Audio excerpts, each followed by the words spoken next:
Zdravo, dobrodošli u još jedan video trikova i saveta. Danas koristim Max Factor proizvode i pokazat ću vam kako to da dođete do blistavog lica. Za početak koristim Miracle Prep Primer. Njega nanosim preko celog lica kako bi ostali proizvodi što lepše kasnije legli na lice i kako bi šminka duže trajala. Svi proizvodi koje koristim namenjeni su da od suvlje kože načine blistaviji i svežiji ten. Druga i meni omiljena stvar je Miracle Glow tečni highlighter.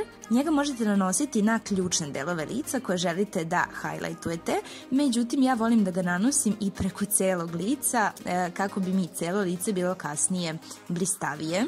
Danas koristim novi Radiant Lift tečni puder i nanosim ga četkom. On u sebi također ima svetlucajuće čestice, tako da je odličan u kombinaciji sa highlighterom.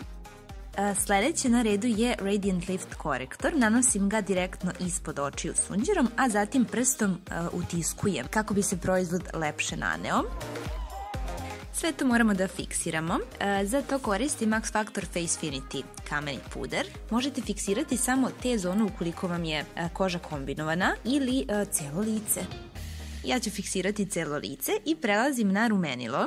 Ovo rumenilo je jedan od mojih brzih trikova za svež izgled, zato što sadrži u sebi takođe svetloucajuće čestice, pa ne morate dodavati highlightera, međutim ja ću ga dodati još malo, čisto kako bih vam pokazala da ovaj tečni proizvod može da se nanosi lako i preko kamenih proizvoda.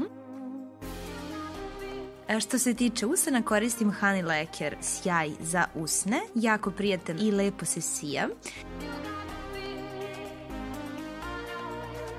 Izgled završavam nanošenjem 2000 kalorija Curl Addict maskare i to bi bilo to. Nadam se da vam se ovaj izgled dopao, a do nekog sledećeg videa pozdravljam vas puno. Ćao!